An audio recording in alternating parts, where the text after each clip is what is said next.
like from both from Brooklyn. And so basically what happened is I wound up moving out here to Germany and I started to get a lot of love from various African brothers and sisters from the continent that I met out here. This is one of him. Like we've grown a bond through our blackness, through our Africanness, over the years. And he basically he's doing something on TikTok where like he has a panel. It's actually going live at the moment, and we talk about black issues globally on there. And of course, there's been a lot of times people, they'll speak about Tulsa, Oklahoma, and some people brought up move on a move, but a lot of people didn't know about it. And I was like, it's very important for y'all to have this story. I mean, I've seen it, and a lot of us have, but we still want to keep like signal boosting what was actually going on, what transpired on that day. And y'all are still here where we can speak and we Yeah, can listen and learn from y'all. yeah, that's very good. Yeah, because people look back at history and talk about things that happened when the people weren't there, but we can talk about it now. We were there Yes. and we're here now. Greetings. Greetings. On the move. Greetings. This is On the Ramona. move. Oh man. Hello, Ramona. Yeah, this is Ramona. Oh man, yeah. On the It's even move. Nice bringing to a have little you all tears to here. my eyes. Oh man. Yeah. Oof. I mean, yeah, this is like What a this is a pleasure. moment for me. What a pleasure to have you guys with us. Yeah. We're grateful for that you took this time to be with us. My name is Samson Onoja Itodo. I'm an author, playwright, and poet. I'm based in Berlin here. I'm a media personality. I run a media platform called Afrobizgermany. These are my books. I did this one especially for Black children. It's called The Rainmaker, because our Black kids, they need to be seen, to see a superhero that looks like them, because we need to strengthen ourselves. And he told me about what you guys went through, and the fights that you've been putting up for us over there. The issue is, whatever you people are going through, whatever the strength that you put into this, you're doing it for us. Because whatever the way they look at you, look at people over there, the same thing they look at us. They don't see no different. They just see a Black person. And we really, really appreciate.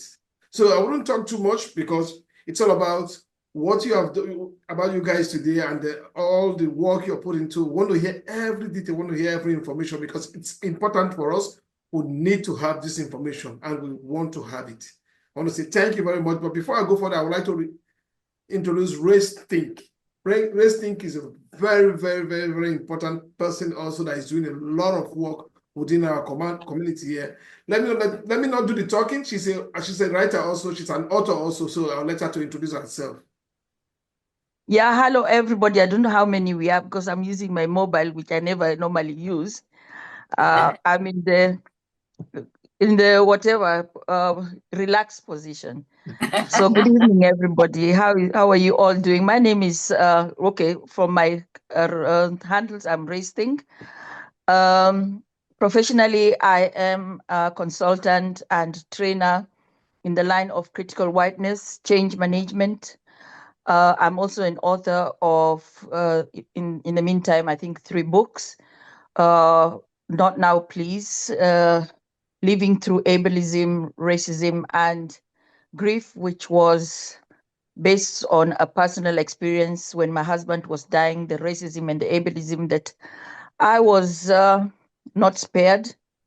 And if for those who know Germany, we hardly have Black therapists, at least not there near where I am. So writing the book was some sort of a way of, therapy, but also, dealing with the anger and the frustration. Then the books that I've currently written, there are a series of books, indigenous books, that are taking us back to our roots, where we are decolonizing the mind and embracing our, let's say, our ancestors, who we used to be, and also understanding how the white supremacy culture, how the white supremacy structure is, is built, whether you're in Africa or here. So the book is actually, like a bow from Germany or the Europe to Africa, so they can always be able to relate and to be able to see the connections. I'm an activist, a Pan-Africanist. I'm very vocal. I would call myself I'm radical, unapologetically radical, because I think the time has come when I want to see change at my senior age. So I don't know what else I've missed, but that is me. Yeah. Thank you. Thank you very much. Let's go to Love Be With You All. I don't know what's the name, but please could you your mic is mute right now. Please can you unmute yourself? Oh yeah, this is my other brother too, back from Brooklyn. Okay, Yeah. okay. This isn't Ori, but this is another brother. But I'll let him. What about the other person, Joe? I think that's AI. AI, are you there? I think Can so. you unmute yourself and probably introduce yourself to the panel here? Hi, can you hear me? Yeah, we can hear you. Yes. Yes.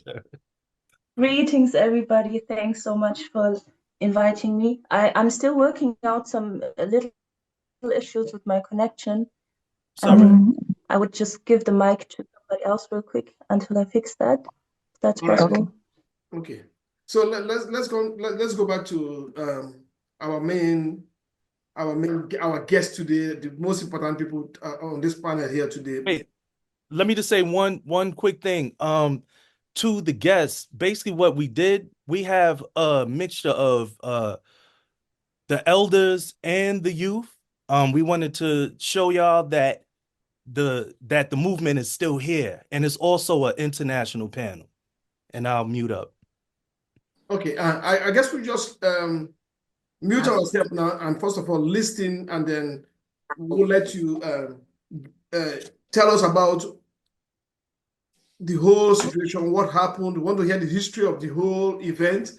We'll just be all ears and then mute and listen to you guys while you feed us first of all. Then later on, then it will be open. The panel will be open for us to ask questions. But first of all, we'd like to listen. Okay. On the move. Okay. I'm Janine Africa, Minister of Communication for John Africa's Move organization, one of the Move 9 that was sentenced to 30 to 100 years in 1978 for the shooting of one cop with one bullet when they attacked our home. I was released May of 2019 after spending 41 years in prison for a crime I did not commit. I'm Janet Africa, Minister of Education. I've been in Move since 1971, following the teaching of John Africa. I was also one of the Move 9 who was in prison for 41 years for a crime we didn't commit, a crime that this government, this system, their legality knows we didn't commit, because one cop was shot and killed, one gun, one bullet. There was 9 of us in the basement, making it impossible to kill him. He was shot, the bullet traveled downward on his body. Trajectory impossible for Move to have done it. And records, transcripts show and prove that Move did not kill a cop. But this government was so desperate to put us in jail because we was out there putting out John Africa's information to people, making them aware of the things that are going on, because this government, as people know, this system is very slippery. And a lot of things that happen, we didn't really understand until it was explained to us. So when we got in court, when we got in the streets and we started putting out the teaching of John Africa, they tried to shut us down. They tried to kill us because they don't want people following a teaching that exposes the system. So they put us in jail and we remained in there for 41 years. Now we're out. We've been out since 2019, and we hit the streets, putting out information, putting out examples about what this system will do to you when you try to stand up and fight against it, the things that they would do. I mean, they murdered our children. They dropped a bomb on us. They beat us, jailed us, did everything they could to stop John Africa's revolution. But here we are. Look, they're giving us the platform to keep on putting out information, keep showing people, teaching their youth about what to do to protect themselves from this government. My name is Jenny Africa, Minister of Defense for John Africa's MOVE organization. I'd like to add, people need to remember, no matter how far back you go in time, if you come with an attitude of morality, honesty, they're going to take you out because they not about it. You know what I mean? This system is about, to them, money is God. And so that's all they worship. So anybody who is speaking to the people to try to get the people to understand what's right, they're going to try to get rid of you. But John Africa has prepared us for all this. So no matter what they do, we're going to keep on fighting. On the move. On the move. Well, I'm Ramona, see, Africa. hearing from you guys, there. we can see that On the your move. resolve is not shaking. You guys, your resilience is wow, Okay. and you have kept it. So, can you tell us what the incidents? Can you talk about the incident? What happened this day? What really happened on this day that the building you was bombed and the situation had led to all these things? We'd like to hear this information. Well, move people. Yeah, you cut you off. Introduce yourself. Ramona, Africa, sorry. Minister of Communication for the MOVE organization. Okay. And a survivor of the May 13th, 1985 police bombing of MOVE. And one of the first things I want to point out is, like my sister said, in the early days of MOVE, this government tried to kill MOVE. They killed a baby in MOVE. They attacked MOVE people, beat them bloody. And on August 8th of 1978, this government, this system was determined to kill MOVE people, to stop MOVE people, to stop John Africa's revolution. But as always, they failed. They absolutely failed. And that's why in May of 1985, because they failed in 78 with all the guns and weapons that they had, they came with a bomb on May 13th, determined to finish what they failed to do on August 8th of 78. Now, Can I just say one thing? This is Janine. What led up to May 13th was they sentenced the 9 of us to 30 to 100 years. That's when we got the title, the Move 9.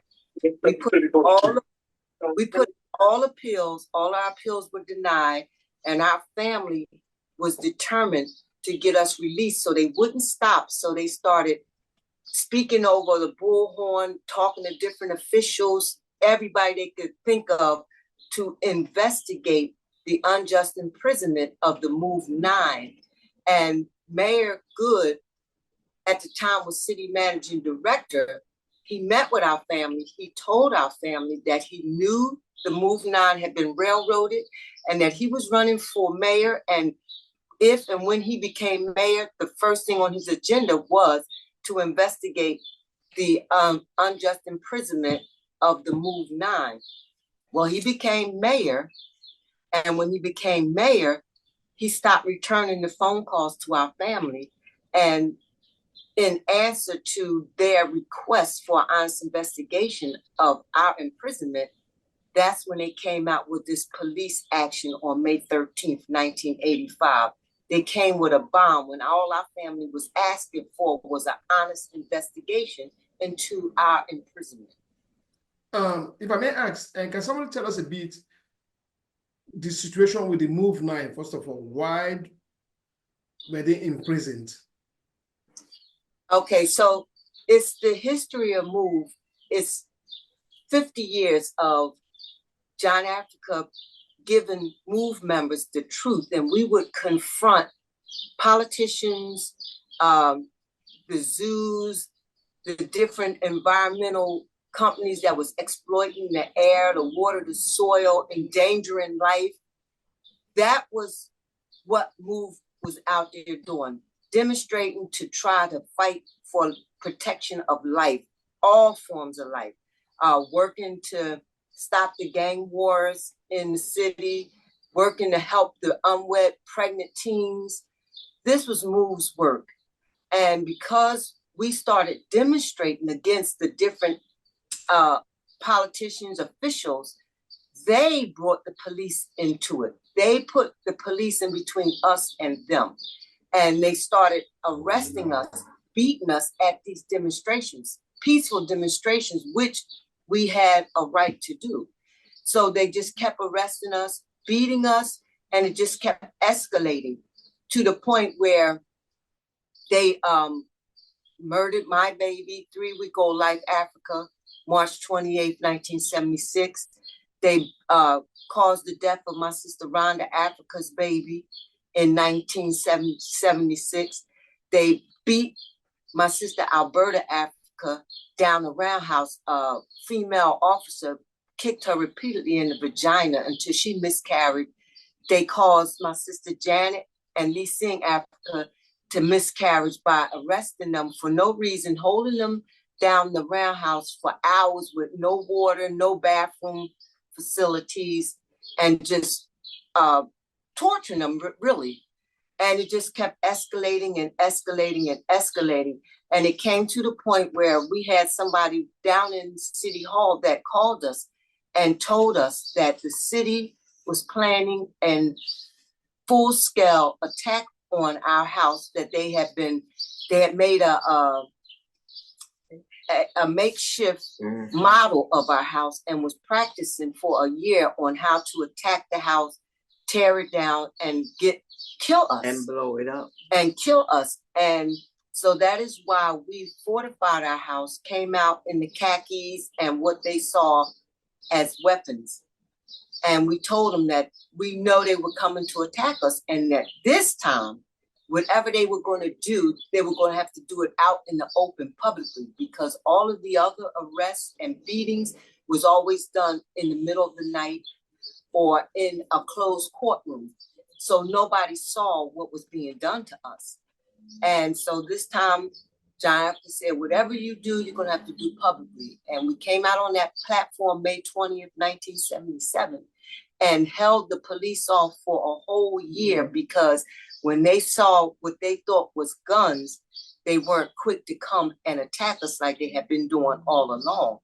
And then for this whole year, it drew a lot of attention. And so Rizzo, the mayor at the time, was getting so much pressure on him about the blocking us in and having the police there. He put up a starvation blockade around our house for a whole block. They put up metal shields. You had to show identification to get in and out of your house in that area. And that caused a lot of pressure, because people brought us food and water, but then they stopped that and started beating people for doing that. And after 40 days, people felt like we weren't going to have any more water, any more food. So they were putting pressure on Rizzo about taking the blockade down. So he came up with this lie of an agreement. And in the agreement, MOVE was not supposed to come back to court. We had to have a lawyer represent us. We had to find homes for the animals we had, because we ended up having a lot of animals because they would be starving on the streets. And because of John Africa's teaching, we could not leave them animals in that situation. And we tried to find homes for them. Nobody wanted them. So we ended up having a lot of animals. They said we had to move out of the house, most of us, but we would be allowed to keep the house as a school with just maybe 3 or 4 people there. And our request to them was, our demand was, we wanted our sister and brothers who was unjustly imprisoned to be released. And they said they would release them if we turned over the weapons. So we turned over the weapons, we let them come in the house, search, and what made them mad was they saw that none of the weapons we had was operable. So John Africa held them off for a whole year with just a deterrent of them thinking that we had a way of defending ourselves. So they were really mad. And when they realized we didn't have any guns, they reneged on the whole agreement, kept police in the neighborhood, shining spotlights on the house, trying to arrest us as when they found, us walking around, all kind of things like that. And then they finally said, August 8th, that we had to vacate the house, everybody, and to come to court if we wanted to fight it, come to court. And we said part of your agreement was move people was not supposed to come to court. We sent a lawyer down there to represent us. They said, no lawyer, it has to be move people. And of course we said, we're not coming down there. So what they did was they went down to Virginia to our sister organization, Seeds of Wisdom, where we had all of our children, because we knew we didn't want them involved in this confrontation in 1977. They went down there, arrested the sisters that was taking care of the kids, took all the kids, put them in foster homes, tried to pull their hair out by the roots to take away their locks, locked them in the basement if they asked for the raw food diet that they were used to having, beat them if they said anything about move, John Africa. This is what they did. And so finally, August 8th, they just came out and attacked at 3 a.m. They came with over 500 cops and firemen, made everybody evacuate their home, brought in an anti-tank missile, crane, knocked the house down literally on our heads, and started shooting over 10,000 rounds of bullets, using deluge hoses to flood the basement, shooting tear gas, smoke bombs in there to not only try to flush us out, but we found out later that they said the combination of water and tear gas was another lethal weapon to suffocate us in the house, because their intentions was not to arrest us. Their intentions was to kill us. And finally, when the smoke came in there, the men started telling the women and children to get out of the house. And that's when we came out and we got arrested and was taken down to court. And that's when we found out that a police officer had been killed. And because we came out alive, even though they knew we weren't the ones that killed them, they charged us with the murder, gave us 30 to 100 years. And then the judge, Malmet, said later on that he did not know who shot the cop, but it was somebody in that house. So he just sent all of us to prison for 30 to 100 years. And this is what our family was fighting against. They was fighting to get somebody to honestly look into our case, because if they did, they knew we would be released. And this is why our family was bombed. They hadn't committed any crimes. They hadn't shot anybody, killed anybody, raped anybody, robbed anybody. They were simply pushing to get an investigation into the Move Nines case. This is Ramona, Africa. I just want to point out, like my sister said, nobody would investigate, my family's unjust imprisonment. But after May 13th, under the administration of the first Black mayor, W. Wilson Good, he put together a commission to try to clear his name and try to clean up what happened on May 13th of 1985. He got this investigation together for himself and officials that was involved in it, but not for the Move Nine. Tell them about May 13th. What happened on May 13th is that the fire department, fire officials were out there from the beginning. Police officials came out there on Mother's Day, May 12th of 1985.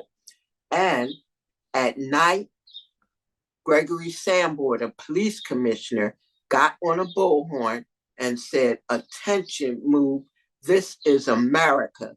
You have, a certain amount of time, 15 minutes to come out of there." And when he said, "America, attention, Move, this is America," I'm saying he must not know what happened in America when it was founded. I mean, it was founded on people or by people that refused to accept legal law, the legal laws of Great Britain. of England. So they came to the United States to fight that, to get away from it. Now, when he said, attention, move, this is America, like I said, he had no idea what he was talking about. And, you know, like my sister was saying, they did not want to arrest us. They wanted to kill us. Our kids, we took our kids over to Cobbs Creek Park, which is at the end of Osage Avenue. And the cops were on surveillance. They were watching us, you know, for months, for years. And they knew our schedule. They knew we took our kids to the park every day. And they also knew that we were taking food to other move houses, sometimes adults walking by ourselves, sometimes one adult with kids. So if they wanted to arrest us, they could have done that at any time. You know, if they were determined not to put our kids in danger, like my sister Janine said, in 77, Move Kids was sent to Richmond, Virginia to keep them out of harm's way.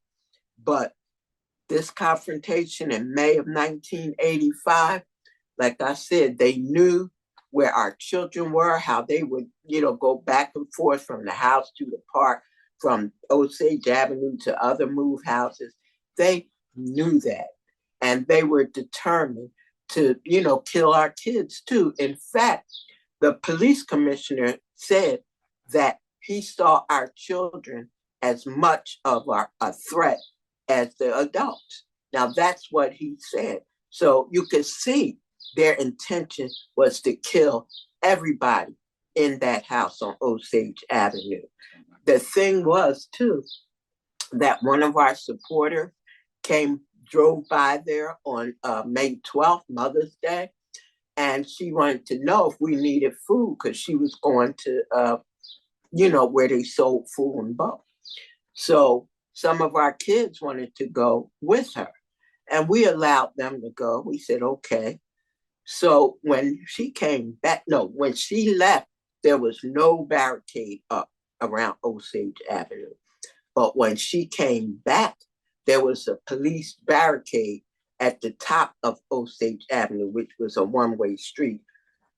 The police barricade stayed up.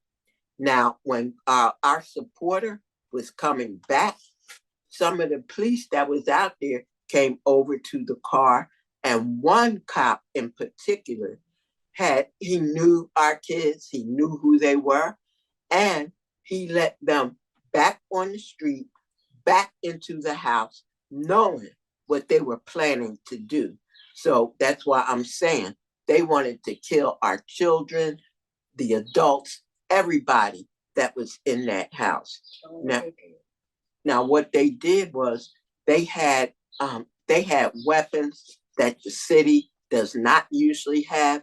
The federal government provided the 36.5 pounds of C4, a military explosive, an incendiary device that starts fires. They had cops out there with Uzis, M16s, 50 caliber machine guns, rifles with silencers on it. Now, why did they need silencers if they were doing what was right? They didn't need no silencers. Everybody could see and knew that they were shooting. So, like my sister said, they used 10,000 rounds of bullets in 78. Well, they used just as many in 85 and more, even more. The testimony by Gregory Sambor and other cops was that they, were determined to kill Move people. That's why they came out there. When we tried to come out on May 13th, after they had dropped the bomb, which ignited a fire, we didn't realize at first that the house was on fire. Did they drop the bomb? A question, please. Did they drop the bomb with an helicopter from the top, or how did it happen? Helicopter. From the roof. Helicopter dropped a bomb on the roof of our home. That's why it started a fire, because it was an incendiary device, an incendiary bomb. So, you know, they planned on starting a fire. Like I said, the fire department was there from the very beginning and let the fire burn. They did not take any steps to try to put the fire out. Now we're talking about firefighters that are trained by the Philadelphia Fire Department and every other city to go in and try to save people from a house that's on fire.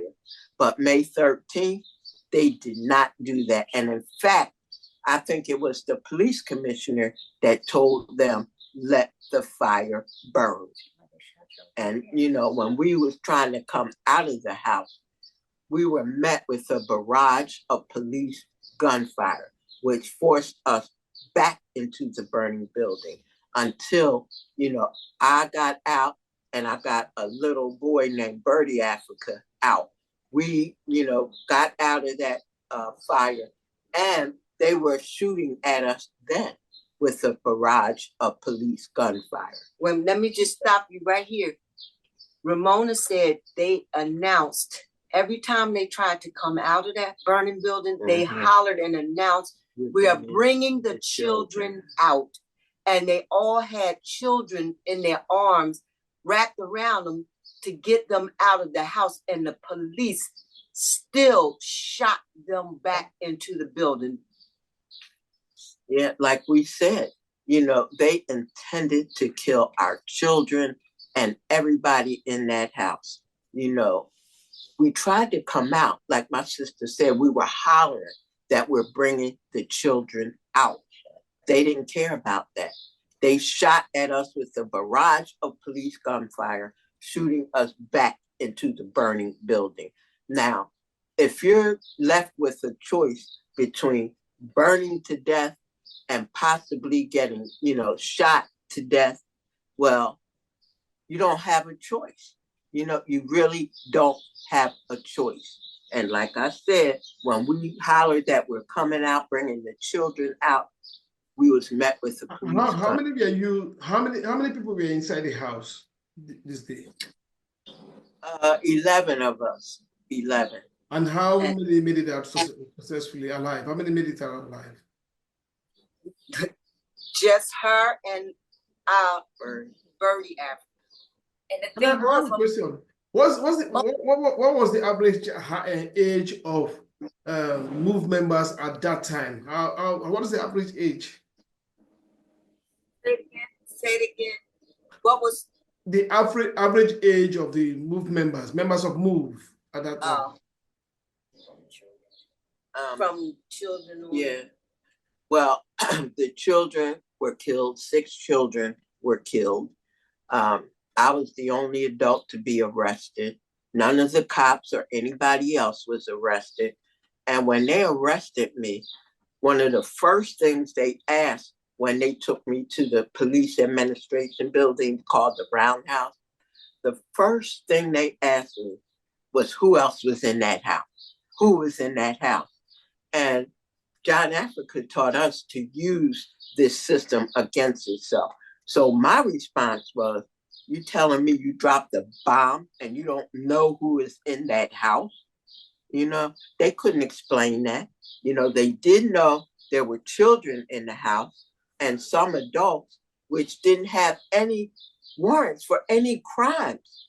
You know, no warrants for no crimes. They charged me with conspiracy. Now, who conspired to come out there? The federal government, the state government, and the local city government.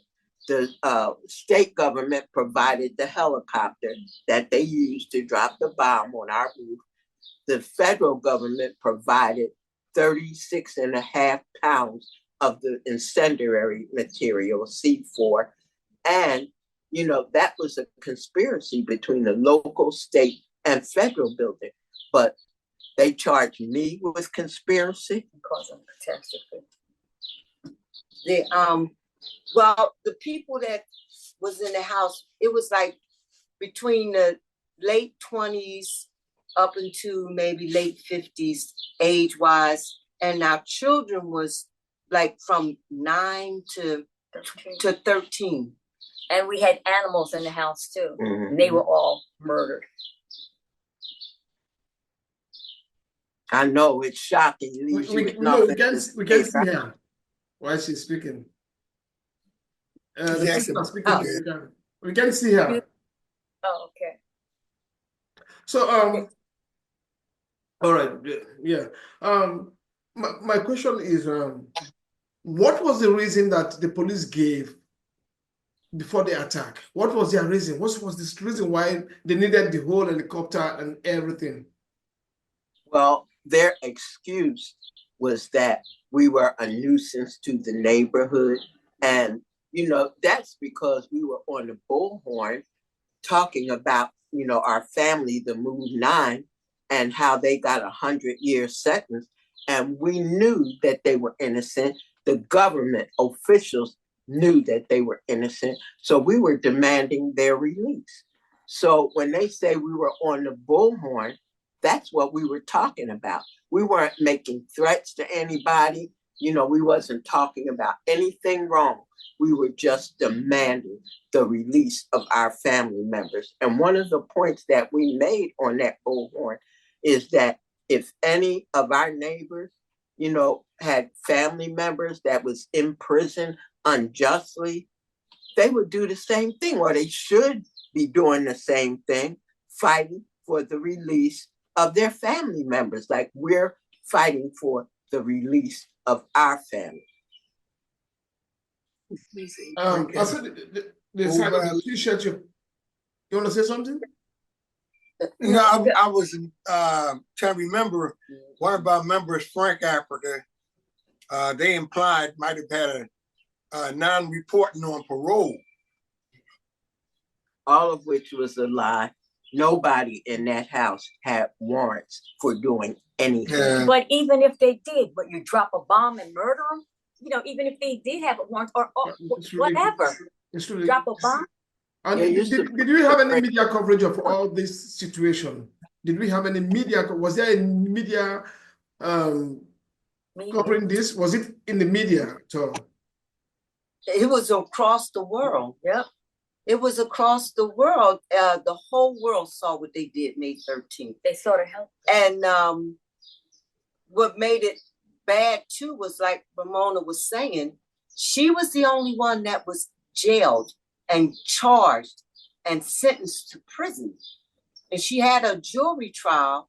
And after she was sentenced, they interviewed the jurors, and a couple of them was in tears because they said the only reason why they found her guilty was because the judge, who did not have a right to do this, instructed the jurors to not worry about it because both sides were going to be held responsible. So thinking that the police and other officials was going to be held responsible, they found her guilty. And then when they found out no action was being taken against any officials or policemen, they felt like they had been duped, which they had. And they were in tears because they said, had not that judge said that, they would not have found Ramona guilty. They would have released her from prison. Let me say this too. During my trial, my city trial, my Commonwealth Court trial, I asked for certain officials to come in to testify.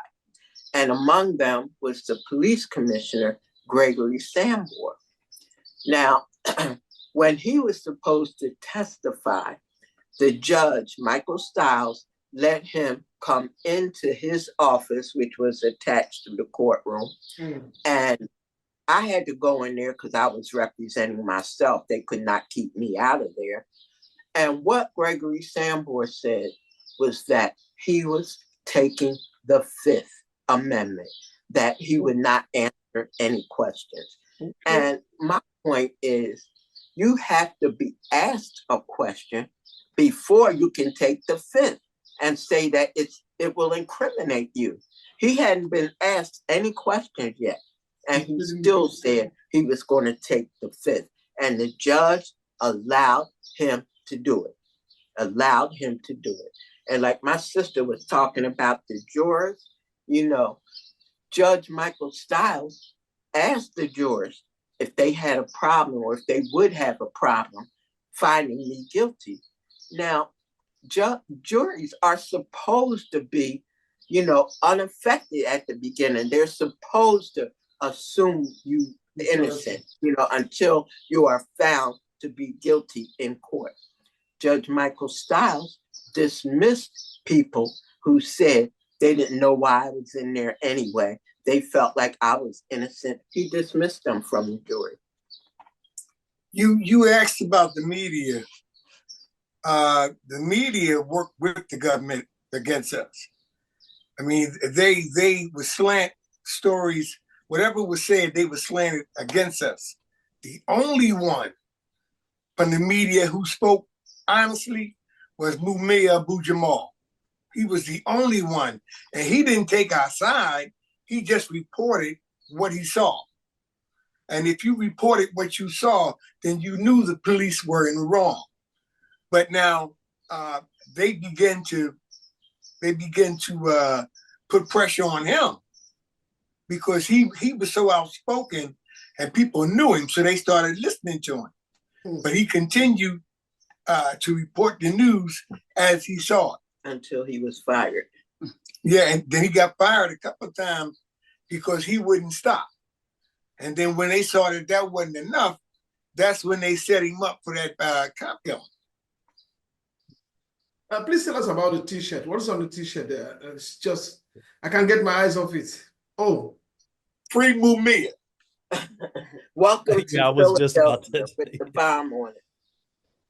Yeah. I just also wanted to say, if you could also, for the people that don't know, if you can just brief people, give them a little bit of who Mumia Abu-Jamal is. You know, for like, because, you know, we're doing this on an international scale. So for like maybe the younger people or people that don't know about him, if you can, you know, just give us a brief, you know, intro to who he is. Let me tell you this about Mumia. When John Africa was arrested in Rochester, New York, and brought back to Philadelphia to stand trial on federal charges that the government said could have put him in prison for 150 years. But John Africa represented himself and got acquitted of every single charge and walked out of that court, that federal court, a free man, something that nobody expected. Now, Mumia was there that day. He saw what happened. He came to that trial regularly. So when he was set up and arrested, he asked for John Africa to be his counsel. The judge said, no, you can't do that. He's not a member of the bar. Mumia said, well, I can't tell he's not a member of the bar. He just whooped the federal government, you know. It's that Mumia Abu-Jamal is a Black journalist. He was president of the Black Journalists Association. He had a 2-hour program on NPR, which is the public radio station in Philadelphia. He had a column in the Tribune, which was a Black newspaper in Philadelphia. And he started getting involved with MOVE when they killed my baby in 1976. He came there and he talked to me, and I did a thing with him. And so he just started reporting all of the different beatings and things that was being done to MOVE. And he, as Eddie was saying, he reported it fairly. He didn't go for MOVE or for the cops. He just presented everything that was said on both sides verbatim. And he had, they call him the voice of the voiceless. He has a reputation for fighting for people, for the underdog. And so he had a lot of people following him. He was very well respected and renowned in the journal media environment. So, and he has a voice that is Very recognizable.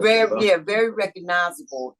And he put everything out there because he started hearing John Africa's teaching, and he started following our trials, and he started seeing what was going on. And so he just wanted the truth out there, and he would not back down. His boss at the Tribune told him to stop printing the truth about MOVE. And he said, but that's my job. And he wouldn't, so they fired him. The NPR, same thing. And what they did was at first they didn't fire him, but instead of giving him 2 hours, they took his show down to an hour till eventually nothing. You know, when the Move 9 got sentenced to 30 to 100 years, the judge, Judge Malmet, was on a national radio show, Frank Ford show, and Mumia called in. Mm-hmm. And he never said his name, but he didn't have to because, like we said, his voice is so recognizable. But he kept questioning Judge Malmet about the whole trial. And finally, he just asked the judge, he said, who shot Officer Ramp? That's the cop we were accused of killing. And the judge kept trying to skirt around it. And finally, Mumia said, but who shot Officer Ramp? And the judge just lost it and said, I don't know who shot the cop. I don't have the faintest idea. And Mumia said, well, you sent 9 people to prison for 30 to 100 years and you don't know who did it. And it was not too long after that radio program that we called home and found out that Mumia had been shot down by the police in the street, charged with murder. We didn't even know if nobody knew if he was going to make it or not, because they had him in there and he was in critical condition. And a nurse that was in there with him called outside to our family and said they were in there beating him and doing everything they could to try to kill him. But that is who Mumia Abu Jamal is. And to this day, they gave him the death penalty. Our family and different people fought and got the death penalty off of him. So now he has a life sentence and we're all still fighting to get that off of him, you know. But despite all of that, he's still in that prison, writing articles and books about the injustice in this system and in different countries. He's just still the voice of the voices, and he won't stop. He will not stop, because that's how important fighting for what right is right. I want to point this out too. When Mumia asked Judge Malmet who shot James Ramp, and he said he didn't have the faintest idea. Well, it wasn't just 9 people in that basement. It was 12, 3 other people. So how does he know that one of those 3 did not kill James Ramp? I'm not saying they did. I'm just saying that Malmet said everybody in that basement was just as guilty. So what does he got to say about the 3 people that wasn't on trial before him? And let me just point out the 3 people that was in the house that they let go. They were all 3 non-MOVE members. So what they did was, all they was concerned about was convicting committed MOVE members committed to John Africa. The 3 that said they were not MOVE members, they released them. And like Ramona was saying, that was the point to him. We're not saying anybody in that house killed him, but if you don't know who it is and you're saying it was somebody in that house, then how did you know it was not one of the 3 that you released? So this is one of the reasons why Mumia is in prison today. And just to point about how they were only concerned with committed MOVE members, during that starvation blockade, several supporters, people that were not as committed as MOVE people were, they made it clear, we're not MOVE members, we're not going back to MOVE. and they were let go. They were let go. Okay, at this point in time, I want to allow some others in the panel who have a question. Let's open up the panel, so let's get into more discussions right now. So if anybody among the panel here have a question, let's go with the questions. Just unmute yourself and then we can ask questions. Yeah, don't hold yourself back.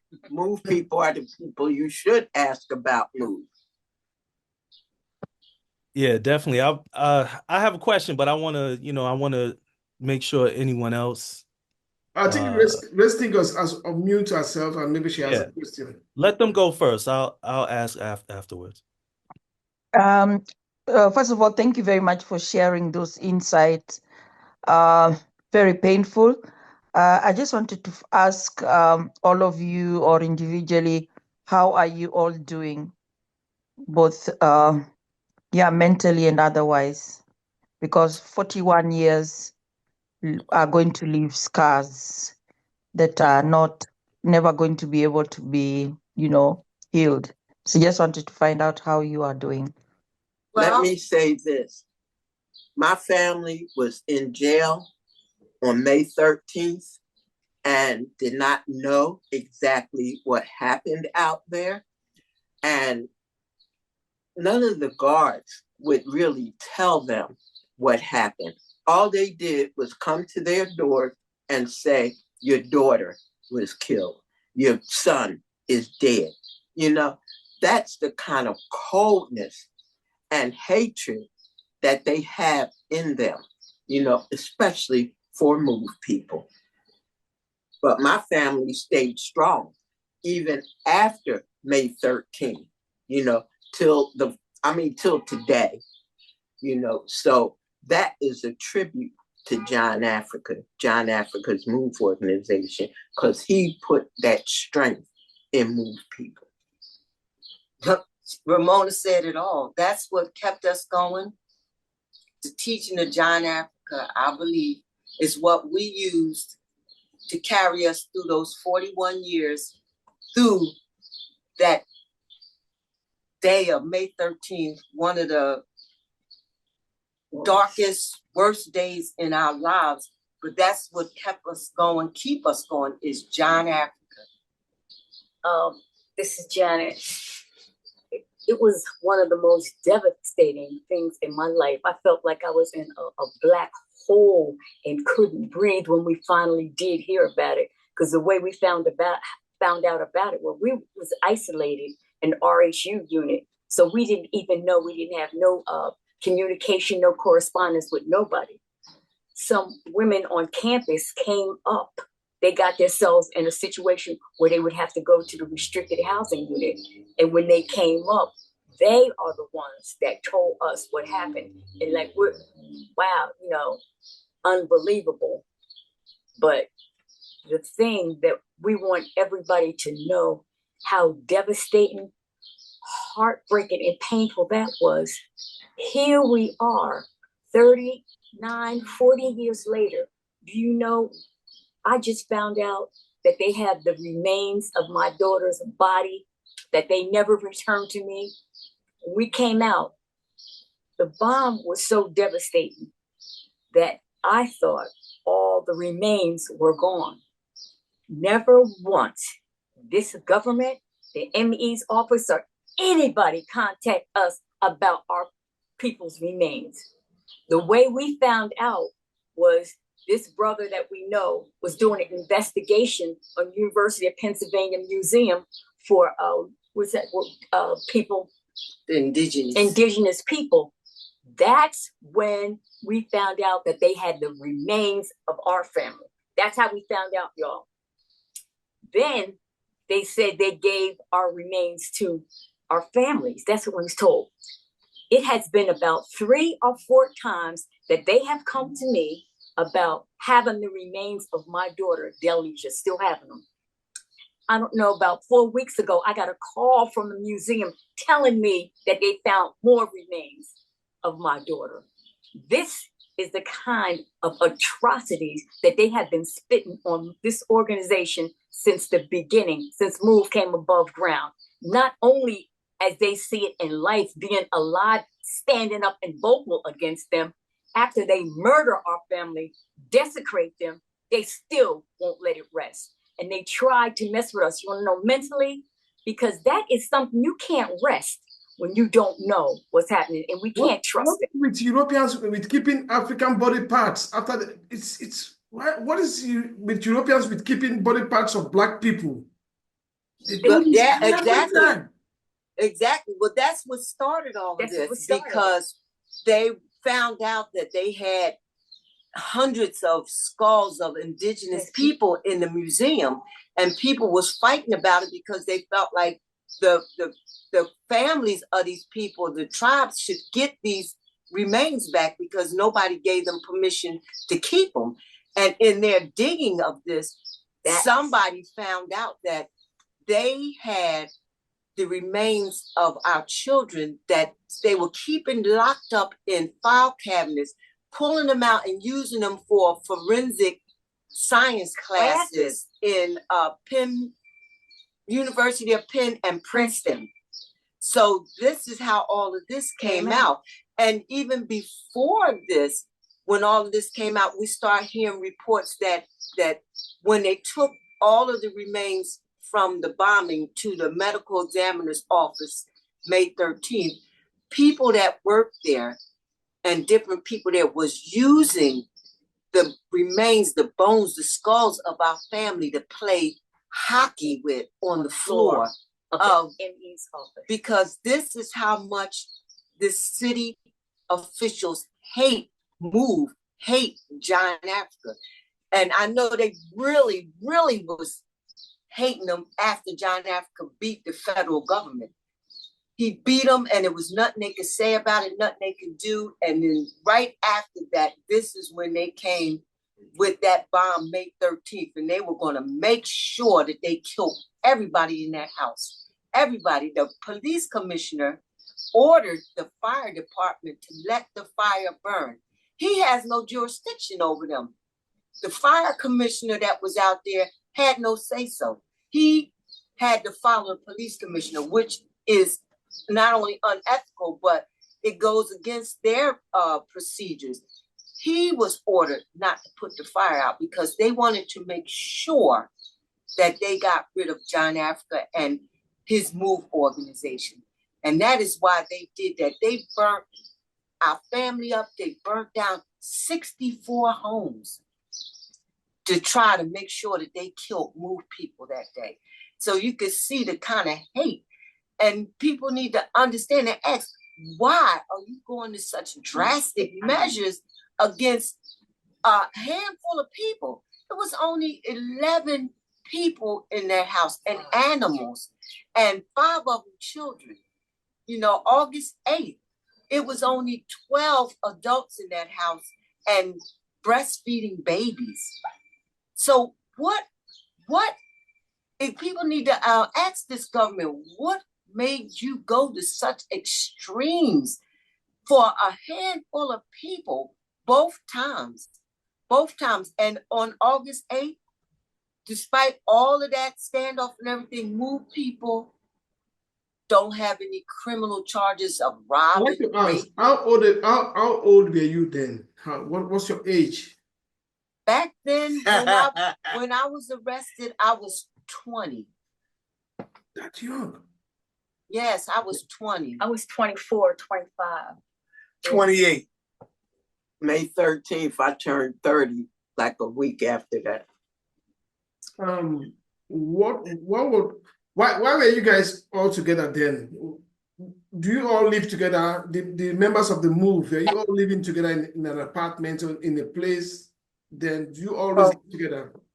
We had 33rd and Poughton was our main headquarters, and it was 2 houses together, and each family that lived in there had their own family unit. And then there were some of us who were living in houses outside of 33rd and Poughton, but we would all come together, and everything we did, the car wash, the taking care of the animals, everything was done from 33rd and Poughton.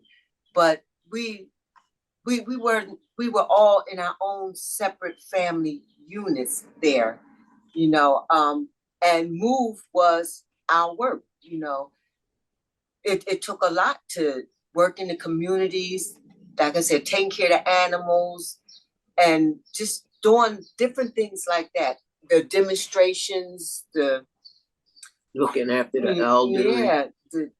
Yeah, we would like when it was snow in Philadelphia back then, we had real strong snowstorms, and John Africa would have us go to the houses of elderly people or handicapped people, and we would shovel their area for them to make sure that they could get in and out safely for no charge. There were kids in the neighborhood, you could tell like they would be hungry. Either their parents didn't have enough money or they were on substance abuse. So we wouldn't give them money because we didn't know if the parents would get it and drink it up or use it for drugs. But we would buy food in bulk. And when the kids was on their way to school, we would give them a piece of fruit or something to take with them to school. And on their way back home, we would make up bags of vegetables, potatoes and fruit and anything that they could use to go home and make community service. Like kind of a community organized service. Yes, like I said, everything that's applauded as good now, like the animal shelters, fostering animals, everybody's commended for that. John Africa had us doing that back in the 70s, and we were condemned for it. They was calling us dirty and saying, why were we having all these animals? But now people are encouraged to foster animals and help get them off the streets and save their lives, which is what MOVE was doing back in the early 70s. My last question before I'll bring in AI. What about John Africa? What about him? They said John Africa was in the house, and that's all we know. That's what they told us. They said John Africa was in the house, May 13th. Okay, AI, you want to ask a question? Please, can you go on? Yes, greetings, everybody. And greetings, honorable elders. I'm very, very honored to get the chance to talk to you. And it was a lot. I've researched a lot about MOVE, but it's not comparable to hearing these words out of your mouth. And I'm very, very grateful again to get that opportunity to ask you questions. There's so much I would like to ask, but I just start with what do you think would be the most important points that you have learned out of this time in MOVE, and all of you what all of you experienced to teach our youth, to teach the younger generations? What would be the most important thing in your opinion? Well, right now we don't want any money or notoriety, anything like that. When we're asked what do we want, as a result of May 13th and the murder of our family, we said, you cannot give us back our family, but you can give us back Mumia Abu Jamal. We want his release. That's what we want. Let me say something. The main thing that John Africa has instilled in us is a reverence for life.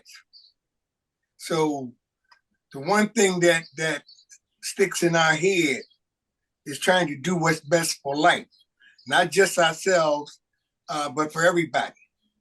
And this is what they're trying to stop. Because if you believe in life, you can't believe in man's system. So this is what John Africa has made clear to us. Life is not a priority. Life is the priority. And this is what MOVE believes in. The thing that's important to us, and we wish that younger people would hold on to, is that John Africa explained to us that this system is like a cancer, and it's not going to go away, and it's going to infect everybody. being quiet, staying in the background is not going to save you from this cancer. And that you have to stand up and fight this. It has to be cut out for the good of all of life. And you can't, I mean, you just can't sit back and say, well, let somebody else fight it, or, it's not affecting me. Because at one point, this whole land was forest and life. And look at it now. You can barely find a tree because that's how this system is going to be with people. The things that movers had to go through and other people that's fighting for justice has to go through will come to your doorstep too, because you're not immune to these conditions. You don't have to commit a crime to get put in prison. You just have to be available. This is what John Africa teach us. You just have to be available, and they will make up the rest once they get you in prison. So people need to understand you have to fight this system any way you can. We don't expect people to get out there on the front line like move. We understand that, but people can write their congressmen, write the news media, get in touch with any kind of groups that you can see that is trying to do something to get justice for people, for animals. There's different things, phone calls, emails, letters, but when you put it all together, it's very effective. People don't understand that. I have to explain the power is in the people. People is supporting this government, holding it up. And when you take your support away from them, it will crumble and fall. So you can't get discouraged. You can't give up, because it's effective. It is effective. It's like, when you see them fine mansions that's sitting up there looking like they're well made and beautiful, but you don't know on the inside, the termites are working their way underneath those foundations. And eventually, if not stopped, that big mansion will crumble from all the work those little termites have been doing over the years. And that is how it is with us, with people. Things that seem inconsequential is not. Every little bit is helping to tear apart this system. And if you keep it going and don't stop, eventually this great big established system will crumble and fall from the work that all the people are doing together. Unity is the most powerful weapon that people have, and that this system is scared of, which is why they came at Move the way they did, which is why they come at Mumia the way they do, because they don't want us to be an example for people to follow and to unite people and have people focus on what is really hurting people, like this system. And because of John Africa, you see examples of the work that John Africa put in Move people to set examples and what to do. John Africa has written an insurance policy for people that have come after Move and took different positions, because what they did to us, went around the world and went around every country, and they were embarrassed about what they was forced to do, to show their hand, show their face. But John Africa made them do that, show what they really are. And when people came and demonstrated and protested behind the years of Move's example, they weren't bombed like Move was because of the insurance policy that John Africa wrote. Right, my family got out there as vanguards and set an example for people to see, for people to follow. And those followers did not have to go through the things that we had to go through. And, we're not complaining about that, because there has to be a change and people have to do it. And you can do it any way that you are comfortable. And, well, you have to get out your comfort zone. But things that you can do, like Janine was saying, make phone calls, go to demonstrations, put your feet on the ground. You don't have to say anything if you don't feel comfortable doing it. But there has to be a change because this has been going on for a long time and people are being shown what this government really looks like because they candy coat things and make people think they're doing them favors and giving them justice, but it's crystallized. You can see it. John Apka brought all that to focus. John Apka gave us the commitment to commit our lives to this revolution, y'all. We've been fighting and we're not going to stop. And we want people to see what's going on so you can protect yourself from it. You know, you don't have to get out and do what Move did, but understand that that candy coating, that this is try to make you believe it's righteous, it's just, they are not. And when you think like a person that's protecting themselves from somebody, then that will help you. That will help your family to keep you safe from this rotten system. Because this system is not going to stop, and it's not going to get better. Nope. John Africa teach Move people that every problem you have came from this rotten system, whether it's drugs, alcoholism, whatever, this system is the cause of it. And that's why people have to let this system go in their heads and literally. Okay, Resting have a question, and I think she wants to have a question. Ask the question. Resting, are you there? Yeah, I never heard of the group, to be honest, and I'm interested in learning more.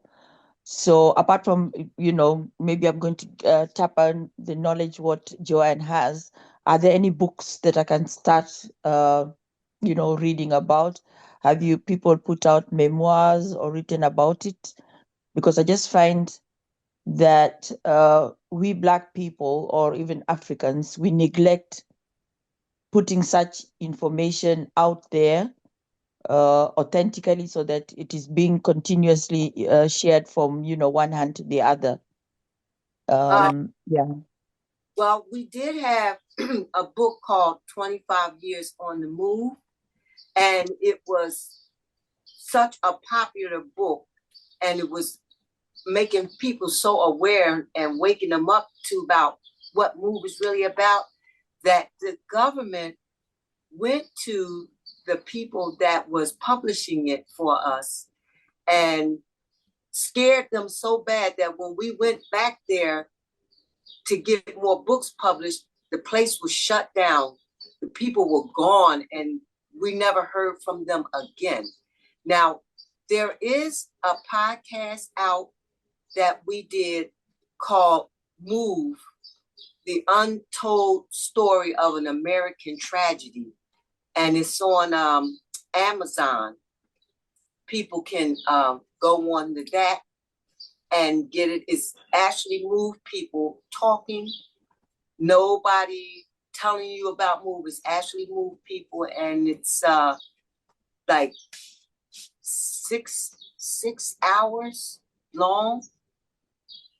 Because other than that, I don't think you'll be able to find that book anywhere anymore. They took it out the prison too. Yeah, they did. They took it off the shelves, out the stores, everything.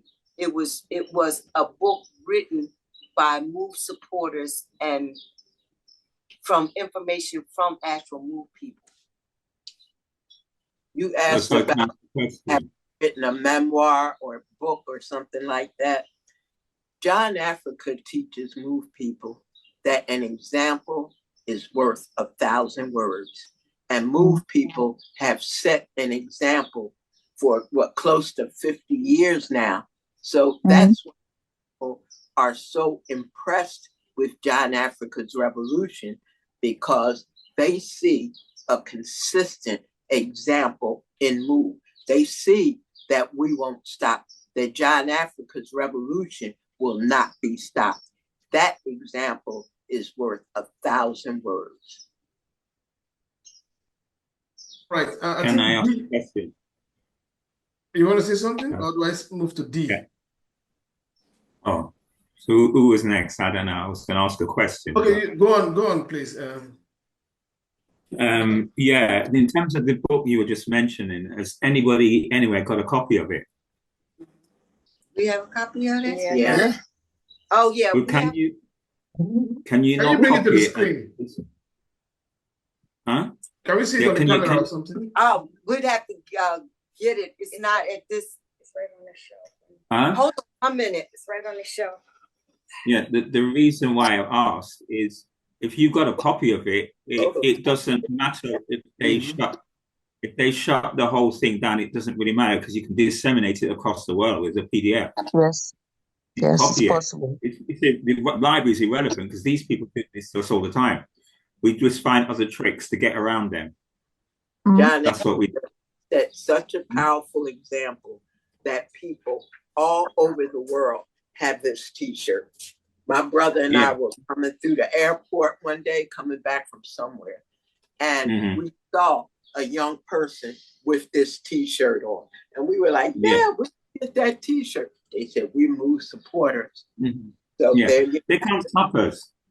They cannot stop you publishing that book. They've got no power to do it. Can't it be All you have republished to do can't it be republished on like Amazon or other platforms Yes. You can republish it on Amazon. Okay, can you see it? Yeah. So all we need is a copy of it somewhere, and you can spread that around a continent. I mean, we could take it apart and copy it like that, and screenshot it. Screenshot. Yeah. Oh, okay. You can just screenshot it and then with Google, then turn it into PDF. But there are copyrights on that book, and whatever you do, copyright it as well if you want. Again, that's what I'm thinking. There's ways around it. They cannot stop black people publishing books anymore. That's old. They cannot do it. It's not possible. We just spread it down. They can't stop you doing it. If you want to disseminate that all across America or across UK, they can't stop you doing it. You just need to find people who will help. Yeah. That's very good to know. Can I just read something from this book? Please go on. Yeah. Okay. It says, all experience have shown that mankind are more disposed to suffer while evils are sufferable than to right themselves. A long train of abuses and usurpations pursuing inevitably the same objective, events are designed to reduce them under absolute despotism. It is their right, it is their duty to throw off such government and to provide new guards for their future security. Now, that's what John Africa is saying. Now, this came from, the writings of years ago, centuries ago, but John Africa is making the point that when you fight this system, you are not criminal. It is your duty to fight this system because it's corrupt, it's wrong, and it is not in your interest. Let me make something clear. What Ramona just read to you is from their Constitution. Yeah. That was a direct quote from the Constitution. And they're saying, the people that wrote this was saying that based on what they experienced from England, that once they formed this government, anybody that saw that had a duty to put an end to it. But once people actually tried to enforce this, you see what happens. You get beat, jailed, shot, bombed. The Constitution is not meant for black people. It's not meant for black people. Everyone. May I comment on that, please? Go on, D. Hi, it is a pleasure to meet all of you all in person, well, by Zoom. But that Constitution that you just spoke of, that is from our Black code. That's from our slave code. The 1st through 14th is still designed to keep slaves from running. They're Yep. exact same things that they used in 1606 when we were colonized. The exact same things. Yep. But they will say one thing and do another. Right. I mean, they talk about God while enacting out the devil. Right. So I mean, your words, if they're not backed up with good actions, ain't worth listening to. And that's how we see the system. They can say whatever they want, but their actions show otherwise. The thing is, they will accuse somebody of theft, of stealing something. Meanwhile, they stole this whole country. So how you gonna get past that? You know, I don't care if you steal money from a bank, steal clothes from a boutique or whatever. This government has no right to call you a thief when, like I said, they've stolen this whole country from the native inhabitants of this country. Okay. Can I So just what's say, the point of voting? What's the point of what the Democrats and Republicans, I hear of them in America, right? To me, looking from a distance, they all look the same to me. What are they doing? They are the same. Yeah, Right. exactly. They are the same. Exactly, Mark. But John Africa told us, he said, when you Turn turn your back on a Republican, you're looking at a Democrat. And if you turn your back on a Democrat, you're looking at a Republican. They all are the same. They're all pushing the same thing. They just have a different way of approaching and saying it, but the results are the same. Yeah. So it's like John Africa teach, if you're smoking a cigarette, it doesn't matter what kind of cigarette you smoke, Newport, Salem, Viceroy, or whatever, you're still smoking. And that's why John Africa said, we're not talking about exchanging one external government for another. The only government that John Africa teach for people to follow is the government of self. The government of self. And that's the way it is. That's what people should be thinking about and involved in, the government of self. Can I ask one more question? Because I have one more question about to go. Just one more. It's a political question. If we know, it's like in England, the same argument comes up. There's the Labour, which would be the Democrats, and then your Conservatives, which would be the Republicans. No matter which one you vote for Black people in the UK, you get the same result, basically. And what they use is they use Black faces to fool us into voting. So you find that in England, Black folk usually vote for the Labour Party, and in America, it sounds like it's the Democrats. They always seem to vote for. Yeah. And always get the same result. So I was thinking, well, if they know that system that you talked about, the only way that we can possibly do that is we get African descent people that we pick and we fund and put them as political figures and then vote for them. Because if we don't do that, we just get a Democrat, a Labour, a Conservative, or a Republican talking the same old nonsense and giving you the same old result all day long, every year. That's it. That's what I'm thinking. I'm with this. Okay. My question is, what is the state of the organization MOVE today? Well, we're still going. We're still fighting. You know, the fact that you have us on there is a testament. Yeah.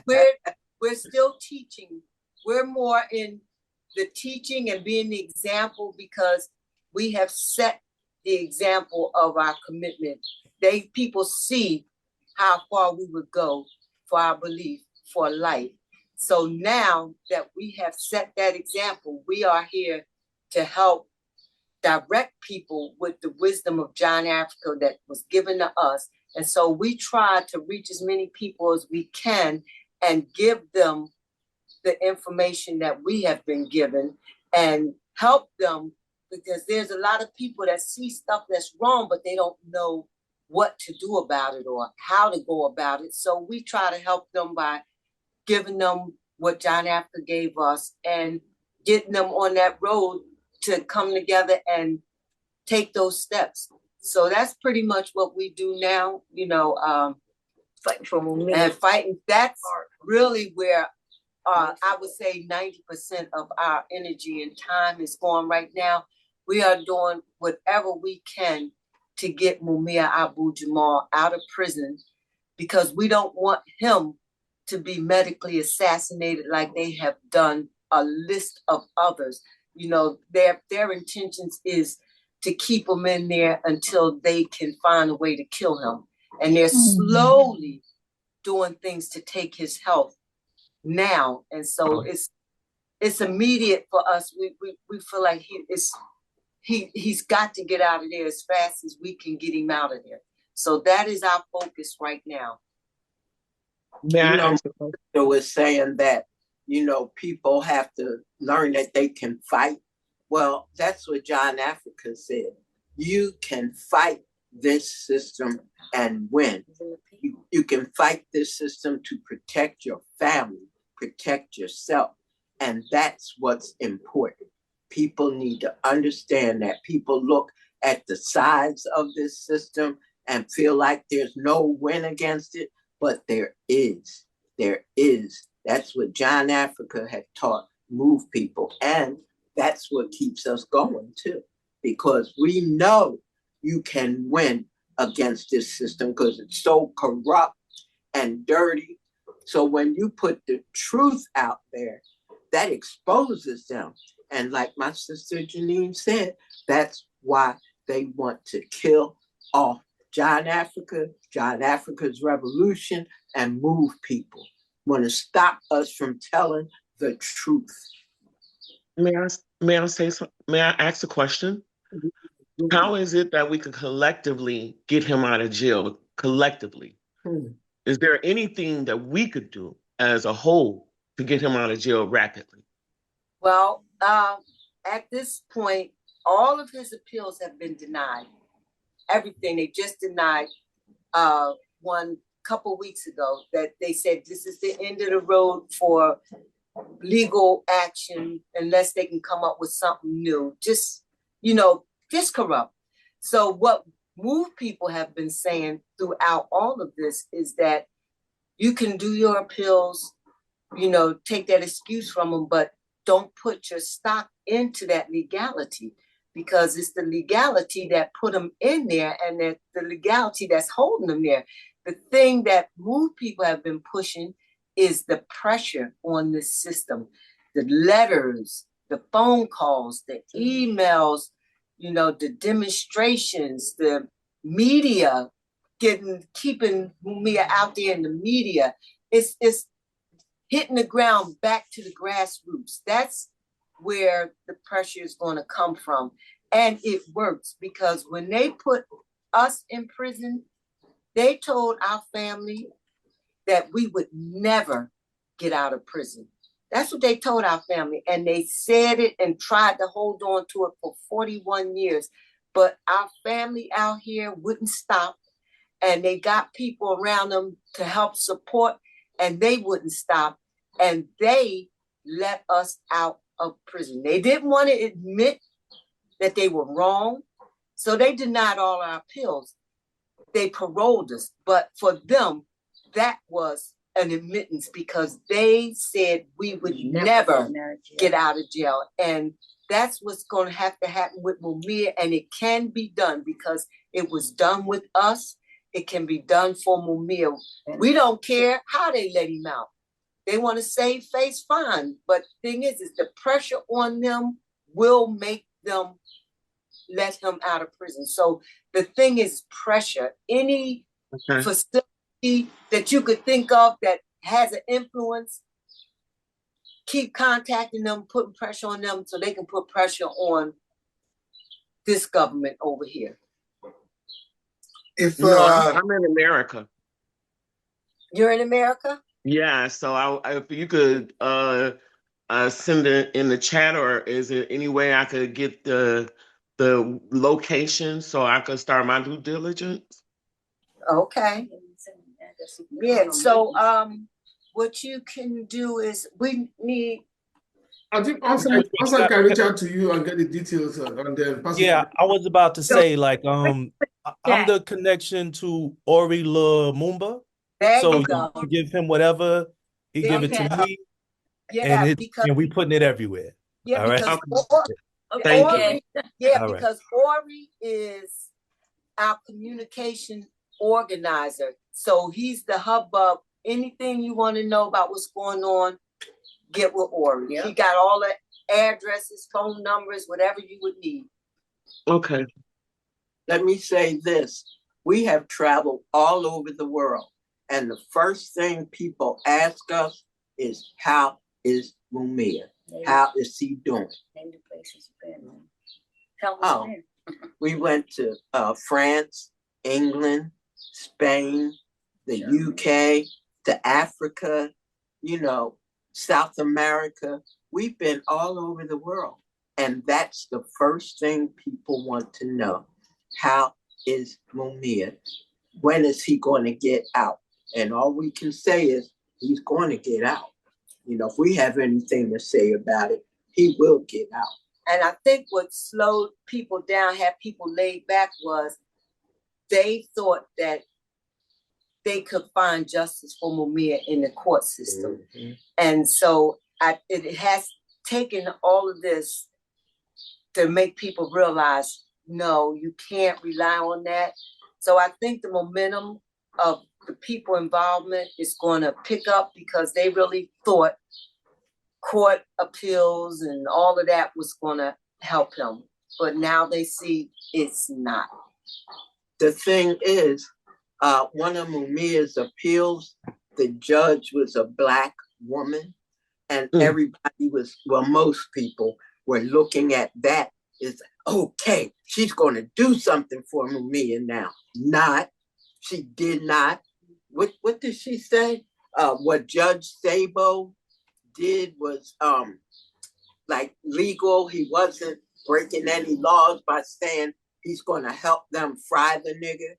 You know, he made this comment during the trial to a court stenographer and another lawyer, DA that was in his chambers, and the court stenographer leaked it out that he said, Judge Sable said he was going to help them fry the nigger, talking about Mumia.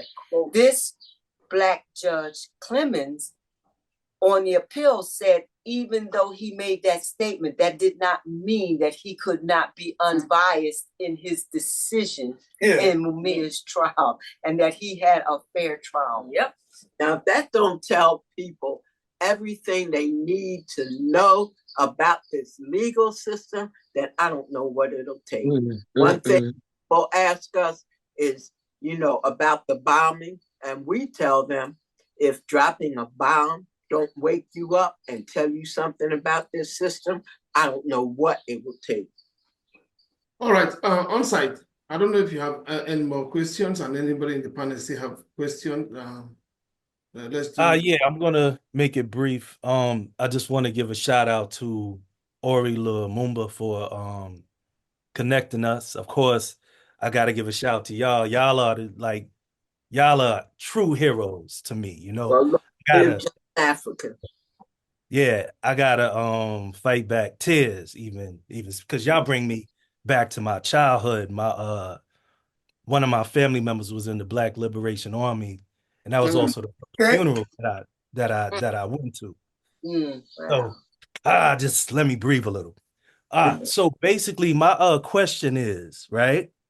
When you hear people say talking about the times of now with Black people, and you hear some people say, oh, well, times have changed. We're in a new place. We had a Black president. We have a Black Supreme Court justice. We have blackety black all over the place. With y'all experience, right? Do y'all think that any of that has changed our position? No, not at all. And why? That's very uniform. And if y'all could go into why. Yeah. All this government has done was use trickery on people. You know, back in slavery, to try to make it look like it wasn't a racial thing, they had black straw bosses that was looking over the slaves in the field, you know, or good house niggas. They brought in the house and had them do the jobs of taking care of their kids and all of that. But this is the same thing, you know, to make it look like it's not racist. They got black judges, black mayors. Excuse me, but Wilson Good was the first black mayor in Philadelphia, and he is the one that dropped the bomb on my family and killed him. You know, Oh, it was a black mayor. Yes, he was the first black mayor, and he dropped a bomb. You know, I mean, Obama actually, really, what did he do? I mean, really, what did he do? It's just things that this system will do to appease people and put people at rest, at ease, while they steadily still robbing them, beating them, and killing them. They still doing that, but people think they've made progress because instead of a white person that's doing it, it's a black person that's doing it. But what difference does that make? And in some of the cases when we was in court or had confrontations, the black cops would beat us worse than the white cops. So they misused them. They And want to like show their bosses. They want to show their bosses they are doing their job right, isn't it? Yeah. And the thing with Good, Mayor Good, he was being groomed to be vice president of the United States. Yeah. So he would allow them to do anything, send his mother up the river if they could, just so he could get to be vice president of the United States of America. So, you know, if they were offering him that, he was going to take it any means necessary. And after May 13th, people were so disgusted with him that he lost all of that. He lost all of that he would have gotten if he stood up and took a position to fight for what's right, fight for black people, fight for the MOVE organization. But he didn't, and he went down the drain. He lost his mind, he lost his family. I mean, nobody cared about what happened to him. And in terms of progress, you know, in slave times and shortly after that, black people was hung. They were hung. That's the example of this system. Now today, we talk about progress. Instead of being hung, black people are drugged out of their cars, shot to death. You know, if they're not in their car, you know, on the street, they are shot to death by police. I mean, nothing has really changed, just a different method. You know what? Wilson Good made the statement that he would have done it again May 13th until he realized the response from people. When he saw the response from people, he pulled back from that and tried to act like, oh, well, it was a mistake made, but it wasn't me. That I didn't know what was going on. And when he took that stand, he then started complaining that the police had a hit out on him because he was changing up. But he was just their puppet.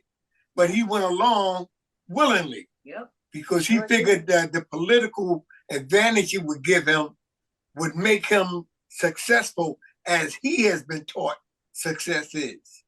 But like John Africa has told them, this system is treacherous. Ain't no loyalty among them.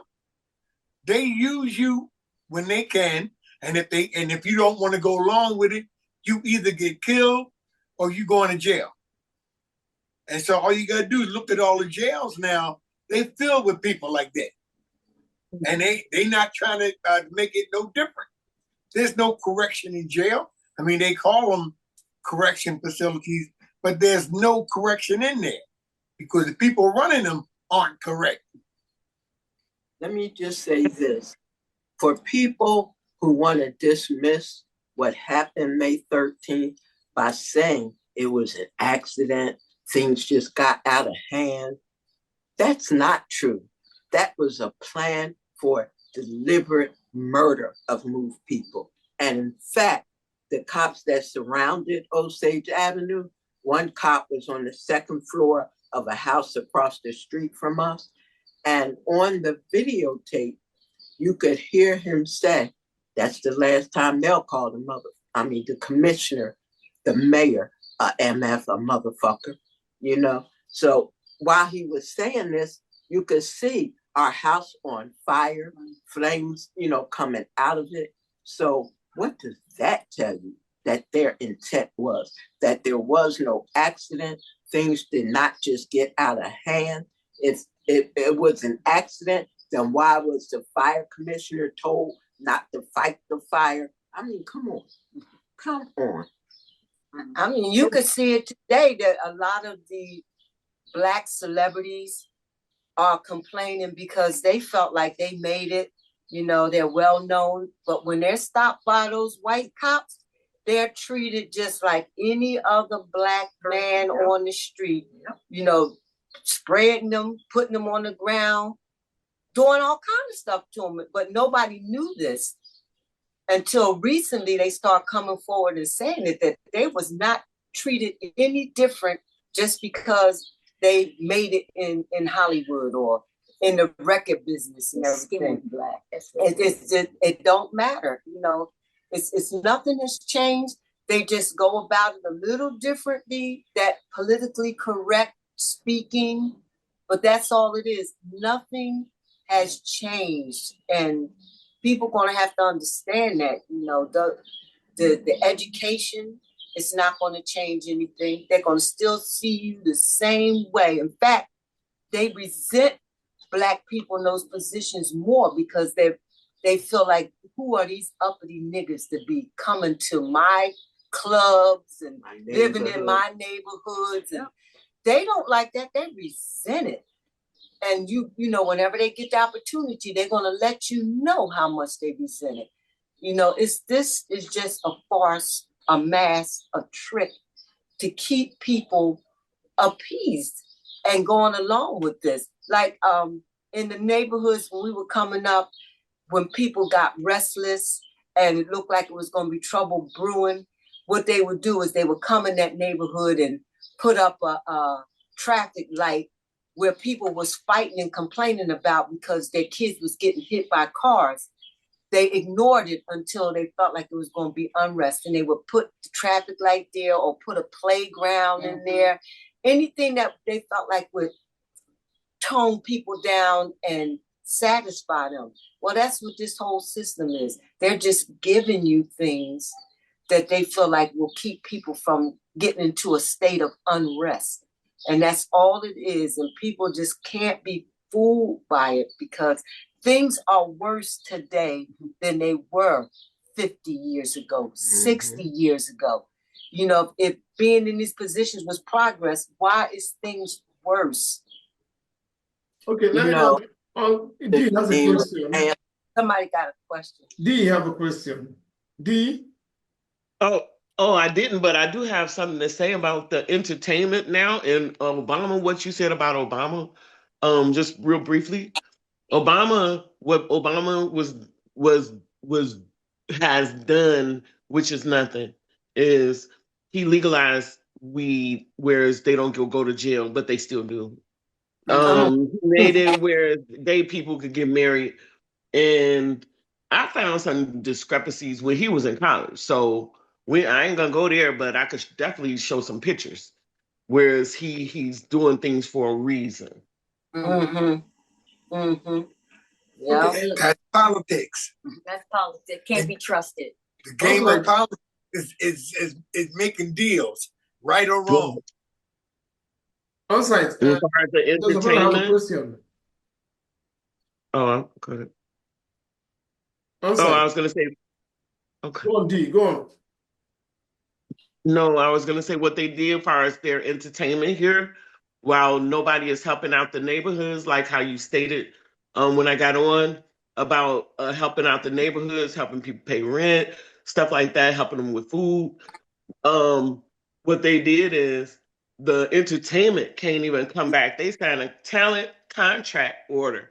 When they sign that means that they are their brand. They are not for Black people or whoever people for their communities. That's why you don't see Michael Jordan back in Chicago doing anything. He went with Nike and just made millions. See? Boy, oh boy. Okay, Resting have a question. Resting, you wanna go with the question? Resting, we can't hear you. Your mic is off. Yeah, let Joanne go first, then because she had asked first, and then I'll do Who? Joanne, AI. AI, okay. Go on, AI. Yes, thanks again. So I would like to ask, of course, I understand that the utmost priority right now is to free Mumia Abu Jamal and to get justice for him. But what would outside of that be in your opinion, a form of justice for the whole of the Move family and what have happened to you?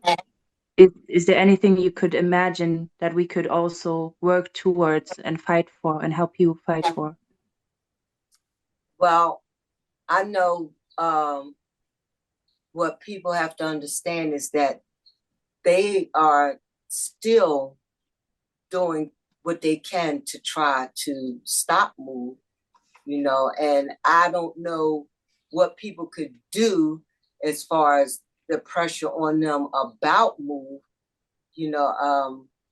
like we are under 50 years of parole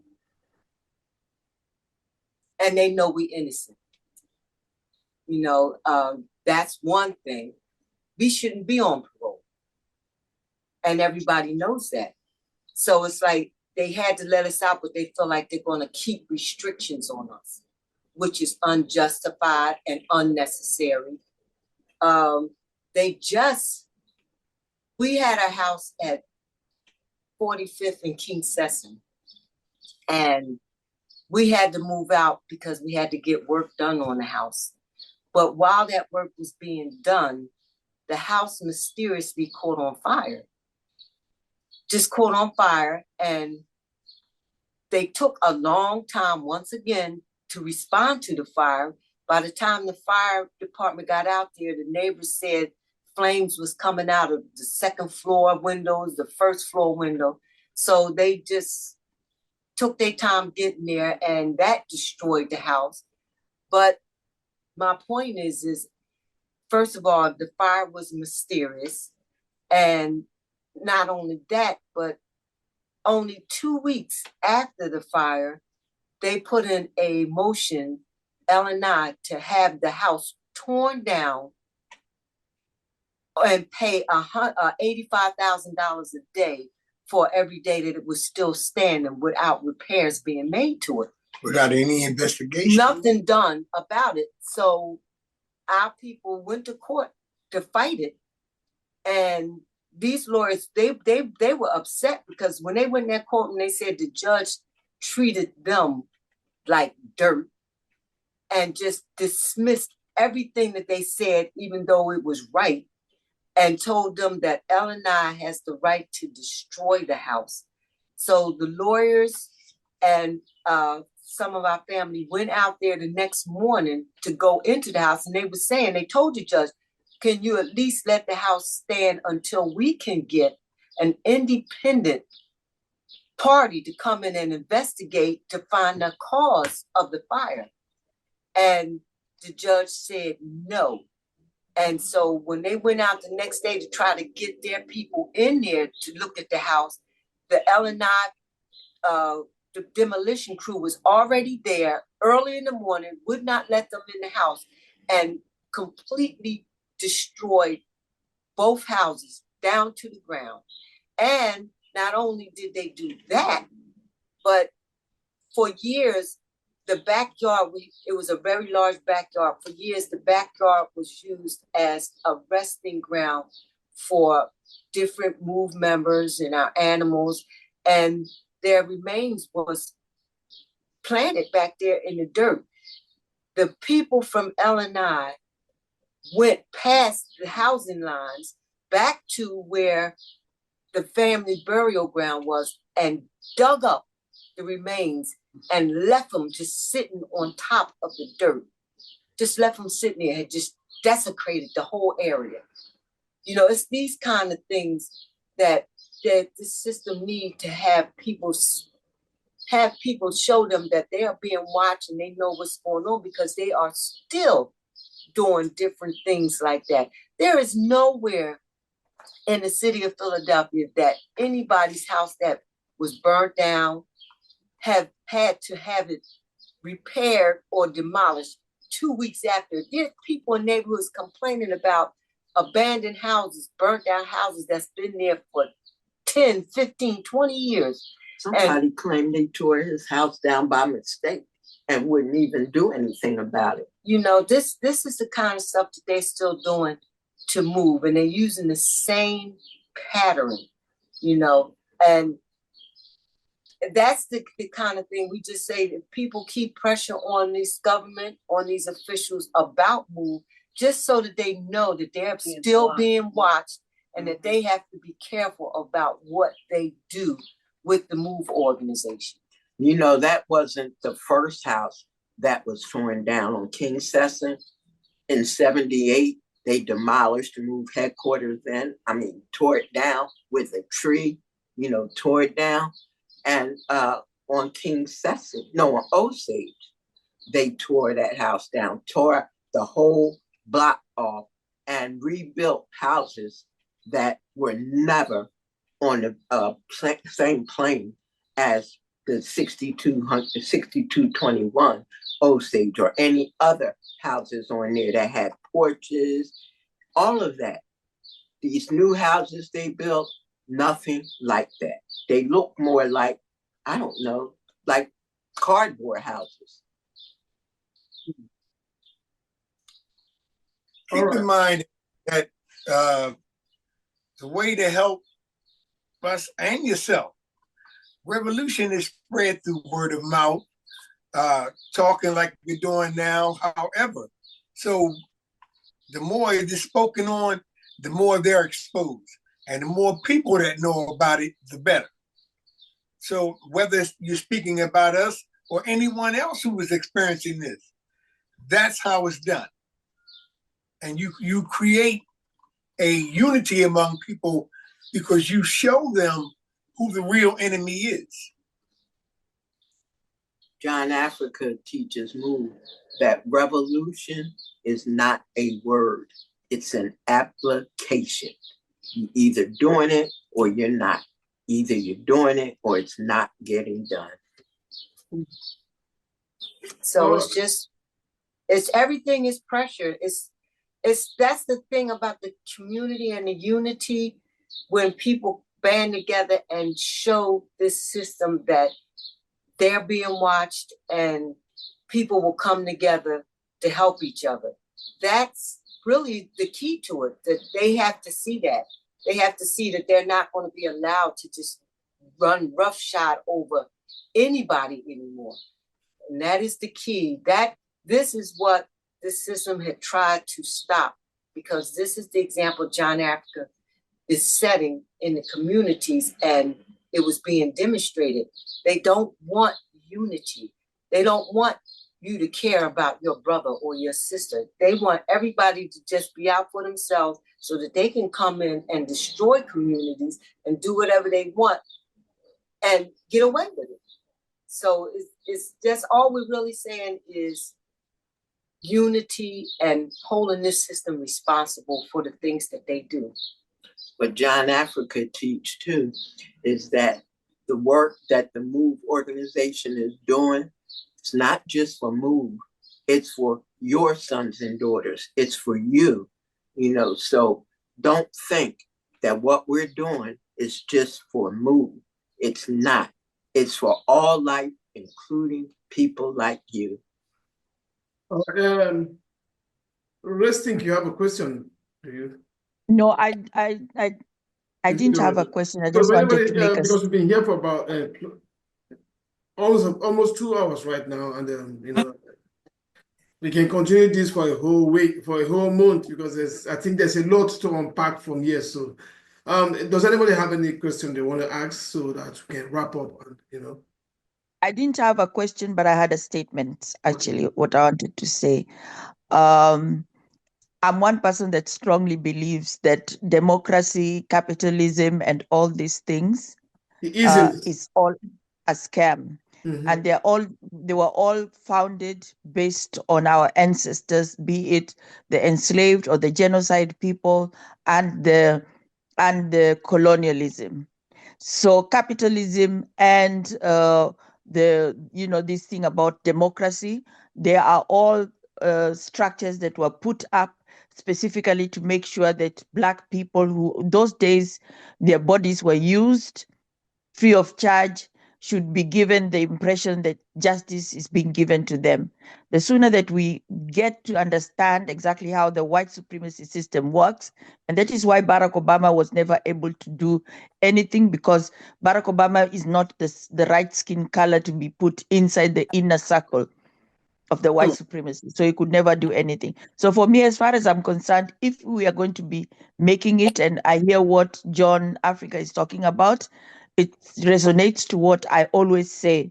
Whether it's a Republican or the Democrats, whether it's the Tories or the Labour Party, whatever, all these people at the end of the day, they meet in one dining room and they eat, they laugh, and they make fun of all of us, and then come out and behave like they're perfect enemies. They are not.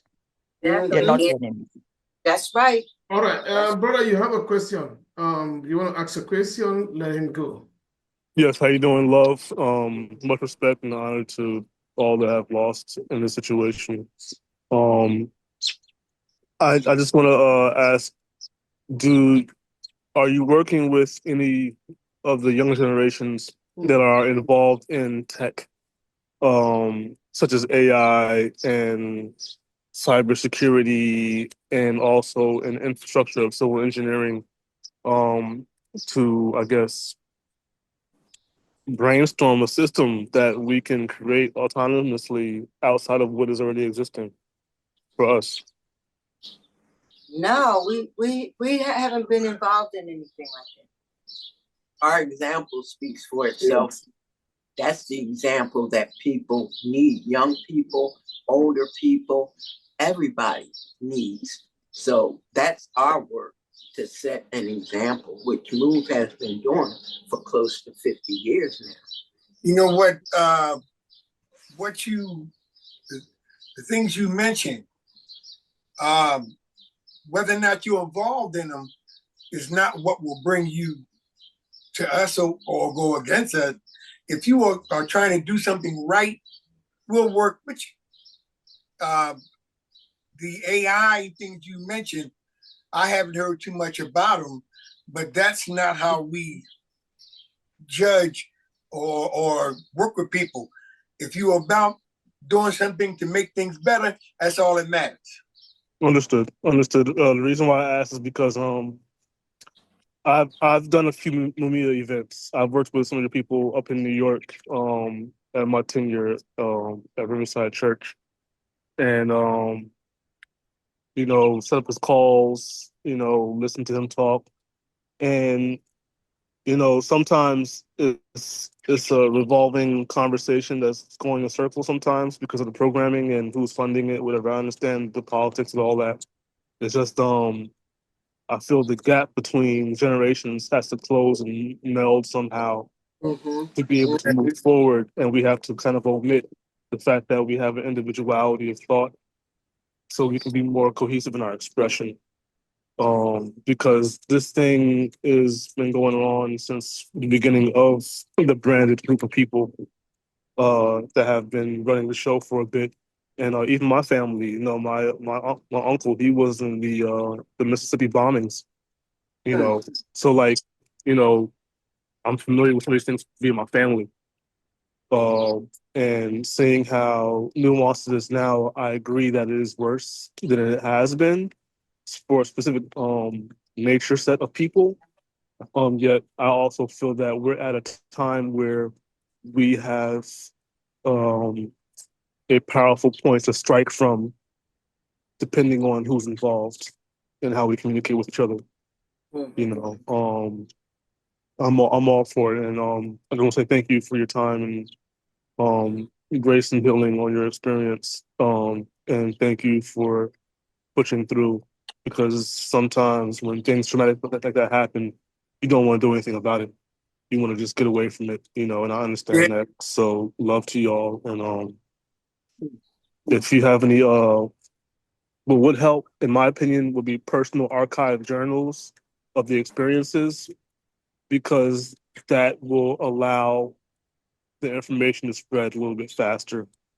Um, you know, especially with the future moving towards VR and AR and everything's in our hands. I know that systemically having connection to the system is not the best But for moving, yet we're not incapable. I mean, all this is done from our labor, regardless. We are the progenitors of technology and nature. You're So right. I know that I'm not scared of it. Like there's cameras everywhere. There's audio everywhere. I'm a technician, so Yeah. I understand the nuances, but we have to move as if we are beyond that. But thank We you. have we have to move like it's for our own protection and our children's protection and our family's protection, because that's what it comes down to. As Right. long as this system exists, this injustice and sadism exists, nobody is, no form of life is safe, you know. So Right. that needs to be motivation enough. Yes, I tell my peers when we have these conversations, when we get into the space of comfort to have these conversations, I always say it's funny because no one can be liberated without us being liberated first. Everyone will follow suit the proper Yeah. way, but we have to move. We also have to initiate a new way. And I know it can be tough because of traumas and everything, but I know we can do it. Yeah. Oh yeah, we Okay. can. As long We as you can do it. keep fighting. All right. Oh, I won't ask anybody else because we have the time constraint and Yeah. on site. I think we should wrap it up by now because we can go on and on and on and on Yeah. and on. And Yeah. it's the stories you're telling us is stories we want to hear that are very, very interesting. But I want to say thank you very much to you guys taking your time to talk to us. We are happy that we are seeing you guys here today, healthy, and still have the strength to be with us to talk to us. We appreciate it very, very much. And I want to hear something from the other guys in the comment section. Our last words. Let's hear our last words. Let's start from you.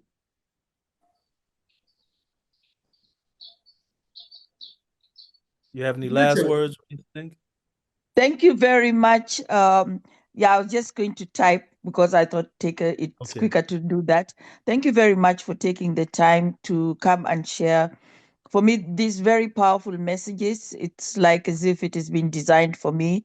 And thank you very much, Afrobase and On-Site, also for inviting me and, for allowing me to be in this circle. I really appreciate. Afrobase, maybe we see ourselves next week in Berlin. Oh, okay. You're going to. All right. Maybe I'll come through too. You Now, know, come on. I'm out here too. You know, Yeah, I'm I'm out gonna drag here you. too. I'm gonna drag you along. You know that.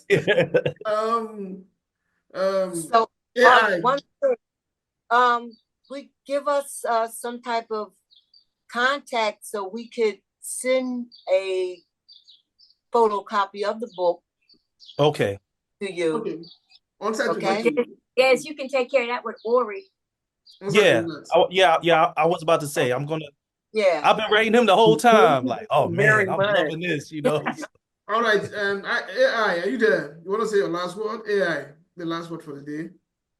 Yes, thank you, brother. I also, of course, want to thank the elders from the Move family for giving us the opportunity to listen firsthand to your story, to your experience, and your wisdom and knowledge. And thanks for sharing that.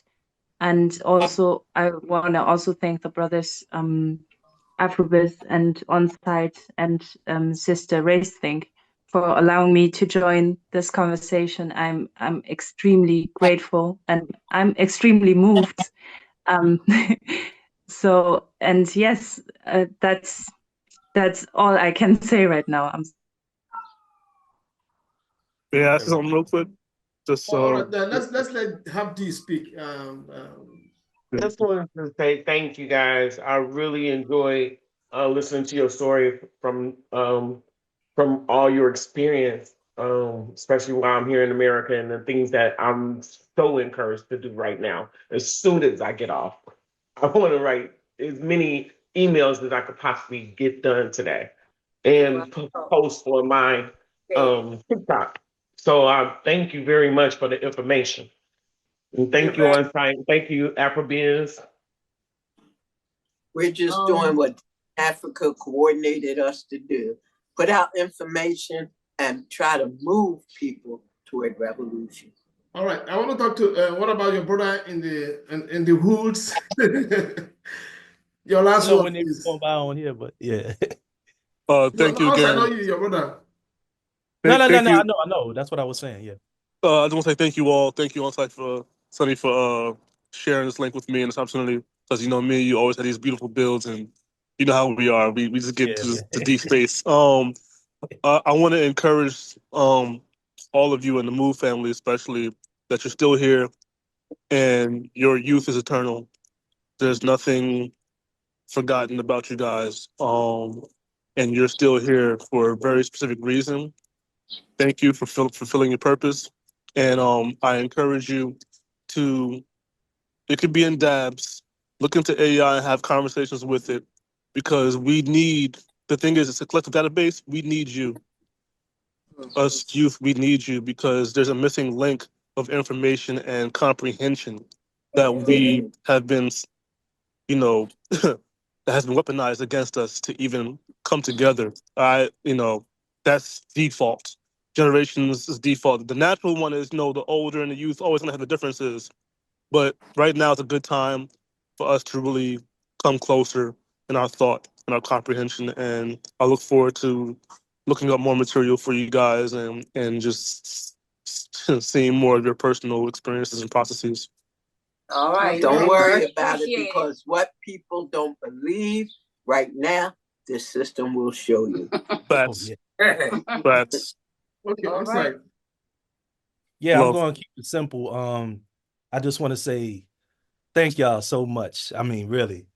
The only other thing that I would ask of y'all, like as we close, if maybe we can just kind of pan the camera one more time, and just for the audience and for the recording, each one of y'all say y'all name, and just like a little thing so that everybody knows exactly which one y'all are. Okay, And before they do that, I would like to say my last word and we'll end it there. okay. I want to say thank you very much for standing your ground. Thank you very much for standing your ground, for not giving out that ground. You stood there and you won. No matter what you went through, for us, this is winning. And winning has set an example and has shown us the way. This is the path that you have created for us, and that path we are going to maintain. So I'm going to say thank you, and I'll just leave it there like that. So thank you very much. You're welcome. On the move. On the move. All right. So we'll go from left to. My name is Eddie Africa, Minister of Defense for the MOVE organization. Ramona Africa, Minister of Communication for the MOVE organization. Janine Africa, Minister of Education for the MOVE organization. Janet Africa, Minister of Education for the MOVE organization. Never stop fighting, y'all. Never stop. Thank you very much. And with that, I will stop the recording and then say thank you to everybody for being part of it. All right, now, on the move.